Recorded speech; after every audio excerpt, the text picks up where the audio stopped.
Evening हमारे प्यारे दोस्तों, स्वागत है एक बार फिर से आपके अपने YouTube चैनल लर्न विद एजे के साथ। दोस्तों, आशा करते हैं आप स्वस्थ और मस्त होंगे, पढ़ाई लिखाई अच्छी खासी चल रही होगी। दोस्तों, जैसा कि मैंने आपको बताया था, मैं न्यू सीजन के आपके प्रोज, पोएट्री, सप्लीमेंट्री तथा ग्रामर के सारी टॉपिकों को मैं कवर करवा रहा हूं, जिसमें मैं आपके chapter first the last lesson की पूरी समरी, फिर उसके बाद उसकी 1 to 1 लाइन हिंदी एक्सप्लेनेशन तथा उसके शॉर्ट आंसर क्वेश्चन को मैंने करवा दिया है। ठीक है दोस्तों, आप मेरे चैनल पर जाइएगा, वहां आपको प्रोज न्यू सेशन 2024-25 के नाम से आपको प्लेलिस्ट में बनी होगी, जहां से आप उन सारी वीडियो को देख सकते हैं। आज के इस वीडियो में दोस्तों मैं आपके प्रोज के माई मदर एट 66 के सेंट्रल आइडिया को लेकर हाजिर हूं। इसकी हिंदी एक्सप्लेनेशन मैंने अपने चैनल पे ऑलरेडी अपलोड कर दिया है, जो आपको poetry class 12 poetry new season 2024-25 के नाम से प्लेलिस्ट में मिल जाएगा। और इस वीडियो के डिस्क्रिप्शन बॉक्स में मैं इस वीडियो का लिंक दे दूंगा, वहां से भी आप इसको देख सकते हैं। दोस्तों, सेंट्रल आइडिया को शुरू करने से पहले मेरी एक छोटी सी रिक्वेस्ट है, यदि आप मेरे चैनल पर नया हैं तो सबसे पहले हमारे चैनल को लाइक, ज्यादा से ज्यादा अपने दोस्तों तक शेयर और इस चैनल को सब्सक्राइब जरूर करें। सब्सक्राइब करने के साथ साथ बेल आइकन को जरूर दबाएं, दबाने के साथ दबा दें ताकि हमारी आने वाली वीडियो का नोटिफिकेशन आपको टाइम पर मिलता रहे। दोस्तों, सबसे पहले इसकी सेंट्रल आइडिया को शुरू करने से पहले मैं आपको ये बता दूं सेंट्रल आइडिया होता क्या और इसे कैसे लिखा जाता है। देखिए, सेंट्रल आइडिया का मतलब होता है केंद्रीय भाव। क्या? केंद्रीय भाव। किसी कविता में कवि या कवित्री ने क्या कहा है, उस कविता का मूल सारांश क्या है, या उस पूरी कविता में कवि या कवित्री ने क्या बताना चाहा है, इसकी पूरी समराइजेशन करना ही सेंट्रल आइडिया कहलाता है। ठीक है दोस्तों, चलिए आइए चलते हैं अपनी सेंट्रल आइडिया की तरफ। देखिए दोस्तों, सेंट्रल आइडिया चैप्टर का नाम क्या है? माई मदर एट 66, यानी 66 की उम्र में मेरी माँ की क्या कंडीशन है, वो किस दशा में, उसकी बात इसमें चर्चा की जाएगी। देखिए, the central idea of the poem, इस कविता का केंद्रीय भाव माई मदर एट 66, यानी माई मदर 66 की कविता का केंद्रीय भाव has been composed by Kamala दास, कमला दास के द्वारा लिखा गया है। क्या? माई मदर एट 66 की कविता का केंद्रीय भाव कमला दास के द्वारा लिखा गया है।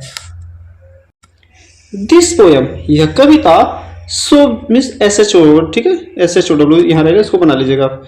लिखा है this poem so the fear of losing her mother, यह कविता कवित्री की मां की खोने की डर को दिखाता है।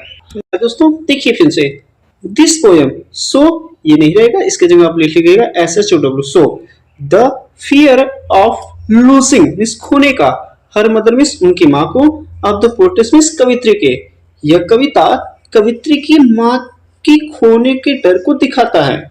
क्या? This poem so the fear, यानी डर को दिखाता है, of losing her mother of the poetess, यानी ये कविता कवित्री की मां को खोने के डर को दिखाता है। हर मदर, उनकी मां, इज वेरी ओल्ड, बहुत वृद्ध हो चुकी है। उनकी मां क्या है? बहुत वृद्ध हैं। इट सीम्स, ऐसा प्रतीत होता है, दैट मीन्स की शी विल डाई सून, वह जल्द ही मर जाएंगी। उनकी मां बहुत वृद्ध हो चुकी हैं और ऐसा लग रहा है कि वो बहुत जल्द ही मर जाएंगे। पोएटिस मीन्स कवित्री, गेट स्केयर्ड, डर जाती हैं, विद दिस थॉट मीन्स इस विचार से। कवित्री के मन में जब ये विचार आता है कि उनकी मां वृद्ध हो चुकी है, वो बहुत जल्दी मर जाएंगी, तो इस विचार से वो क्या होती है? बहुत डर जाती हैं। To came out from this negative thoughts, इस नकारात्मक विचार से बाहर आने के लिए।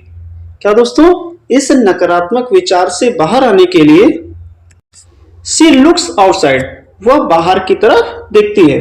तो वो गाड़ी चला रहे थे, तो उनके गाड़ी चलाते समय जब अपनी माँ को देखते हैं, तो उनके जब मन में ये सब नेगेटिव थॉट आते हैं, तो उस नेगेटिव थॉट से बाहर निकलने के लिए, नकारात्मक विचारों से बाहर निकलने के लिए शी लुक आउटसाइड, वह बाहर की तरफ देखती हैं। ऑफ कार मीन्स कार के, वह कार के बाहर की तरफ देखती हैं। द वर्ल्ड मीन्स संसार, आउटसाइड मीन्स बाहर का, यानी जो बाहर संसार है, इज फुल ऑफ जॉय, आनंद से भरा हुआ है, यानी जो बाहरी संसार है वो आनंद से भरा हुआ है।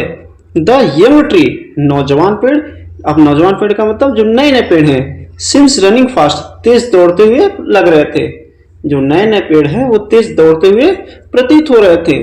चिल्ड्रेन मीन्स बच्चे, लुक्ड वेरी हैप्पी, बच्चे बहुत प्रसन्न दिखाई पड़ रहे थे। एट द एयरपोर्ट, हवाई जहाज पर, they had undergo a security check, मैं सुरक्षा जांच के लिए चली जाती हूँ। एयरपोर्ट पर सिक्योरिटी चेक के लिए मैं चली जाती हूँ। द पोएटेस, कवित्री, वॉज स्टैंडिंग, खड़ी थी, फ्यू यार्ड अवे, कुछ दूरी पर, फ्रॉम हर मदर मिस, अपनी माँ से, यानी कवित्री अपनी माँ से कुछ दूरी पर खड़ी थी। सी फेल्ट, वह महसूस करती है, पेन मिस, दर्द को, to look at the colourless, रंगहीन, एंड पाल्मिस, पीले पड़े, फेस में, चेहरे को, ऑफ हर मदर मिस, अपनी माँ के, वह अपनी माँ की रंगहीन तथा पीले पड़े चेहरों को देखकर बहुत दुख होती है। क्या? वह अपनी माँ के रंगहीन तथा पीले पड़े चेहरों को देखकर बहुत दुखी होती हैं। सी बिकेम, ठीक है, वेरी सैड, वह बहुत दुखी हो जाती हैं। सी बिकेम वेरी सैड, वो बहुत दुखी हो जाती हैं। बट मिस, लेकिन सी हाइड हर फीलिंग, वह अपनी भावनाओं को छिपा लेती हैं। एंड सेड, और कहती हैं, टू हर मदर मिस, अपनी माँ से, सी यू सून अम्मा, अम्मा मैं तुमसे जल्द मिलूंगी। अपनी भावनाओं को छुपाते हुए वे अपनी माँ से कहती हैं, माँ मैं तो, या अम्मा मैं तुमसे फिर दोबारा मिलूंगी। आइए इसको एक बार मैं फिर से जल्दी से आपको रिपीट करवा देता हूँ। The central idea of the poem My Mother at 66 has been composed by Kamala Das, यानी यह कविता माई मदर एट 66 का केंद्रीय भाव कमला दास के द्वारा रचा गया है या लिखा गया है। दिस पोएम, यह कविता, so the fear of losing her mother of the poetess, यह कविता कवित्री की माँ को खोने के डर को दिखाता है। Her mother is very old, उनकी माँ बहुत वृद्ध है। It seems that she will die soon, ऐसा प्रतीत होता है कि वह जल्द ही मर जाएंगी या मृत्यु को प्राप्त होंगी। Poetess get scared from this thought, कवित्री इस विचार से डर जाती हैं। To came out from this negative thought, इस नकारात्मक विचार से बाहर आने के लिए she look outside of the car, वह कार के बाहर देखती हैं। The world outside is full of joy, बाहरी संसार पूरे आनंद से भरा हुआ है। द यंग ट्री, नौजवान पेड़ या नए नए पेड़, सिंस रनिंग फास्ट, तेज दौड़ते हुए प्रतीत हो रहे थे या तेज भागते हुए प्रतीत हो रहे थे। चिल्ड्रन मिस, बच्चे, लुक्ड वेरी हैप्पी, बच्चे बहुत प्रसन्न दिखाई पड़ रहे थे।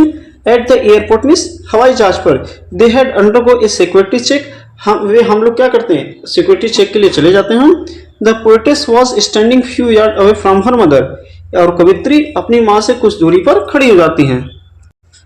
सी felt pain to look at the colourless and pale face of her mother, वह अपनी माँ की रंगहीन तथा पीले पड़े चेहरे को देखकर बहुत दुखी हो जाती हैं।